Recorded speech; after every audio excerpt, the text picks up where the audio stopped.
Penting bagi Bapak Ibu untuk mempersiapkan LKD BKD-nya, karena ini adalah sudah awal semester lagi, sebelum pelaporan BKD itu diminta kembali. Kenapa demikian? Karena ada beberapa isu yang saya dengar, laporan bahwa ada beberapa dosen yang tidak bisa menyelesaikan laporan LKD-nya, BKD-nya, karena terhambat dengan aturan yang ada. Tetap stay tune di channel saya, kita bahas ini lebih dalam.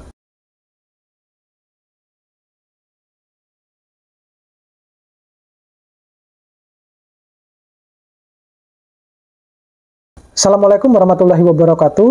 Kali ini saya mau sharing ya terkait dengan bagaimana sih atau tips caranya kita mempersiapkan apa saja yang harus kita persiapkan sebelum kita mau melakukan pelaporan LKD di BKD kita masing-masing gitu. Karena saya mendapatkan beberapa informasi isu bahwa ada dosen-dosen yang tidak memenuhi peraturannya ya, di kewajibannya itu tidak terpenuhi, sehingga besar kemungkinan itu adalah TPP-nya tidak akan diterima, tapi mereka akan di hold ya. Di hold itu artinya ketika mereka sudah misalnya sudah publish semacam itu kemudian TPP-nya akan dicairkan karena sudah memenuhi aturan atau ya aturan yang ada gitu ya.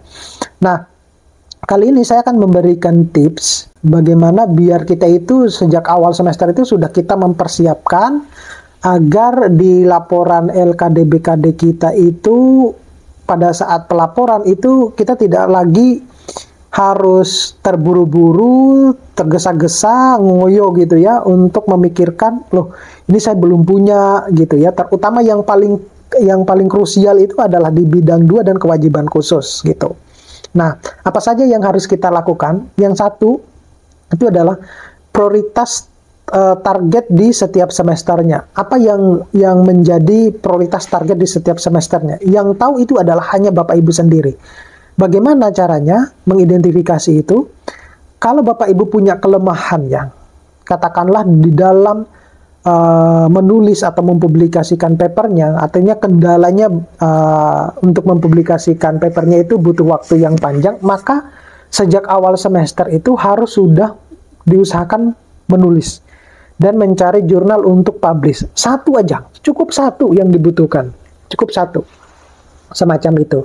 Jadi kalau Bapak Ibu sudah mempersiapkan sejak awal, sudah punya artikel, tulisan, kemudian siap untuk dipublikasikan, usahakan ya, kalau sekarang itu kan sudah bulan September ya, jadi sudah bisa itu kinerja yang bulan September sampai dengan Februari itu sudah bisa dipakai untuk pelaporan pada kinerja nanti akhir Februari dan Maret awal. Nah, semacam itu.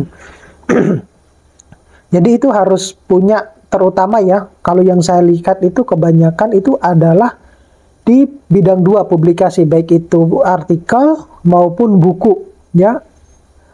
Apalagi kalau yang profesor itu ya, profesor itu di jurnal internasional berputasi dan juga buku gitu, karena mereka punya kewajiban di situ. Kemudian buat timeline tiap semesternya, apa yang harus dilakukan itu di list. Terutama ini pengajaran, kemudian ini pengabdian, penelitian kalau misalnya punya, karena harus membuat laporan dan juga harus dipresentasikan. Nah, itu harus punya list gitu.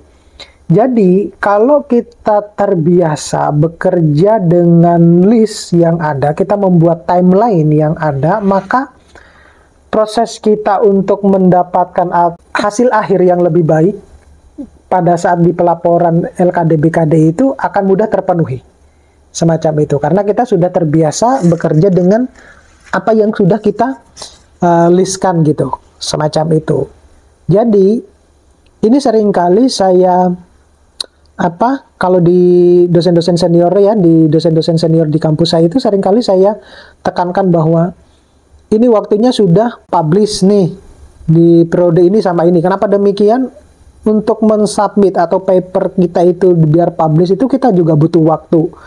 Itu di video saya yang lain sudah saya sebutkan bahwa kalau kita mau mempublish paper kita itu minimal 2 atau 3 bulan itu harus kita sudah kirim ke tempat jurnalnya gitu, karena mereka perlu untuk mereview, kemudian jangan sampai juga jurnalnya itu sudah penuh. Nah, semacam itu. Jadi itu yang harus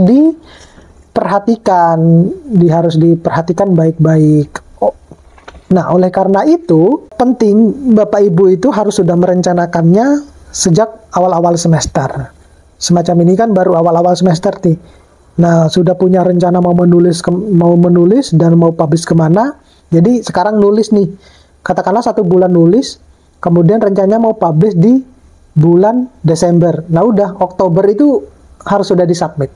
Semacam itu. Oke?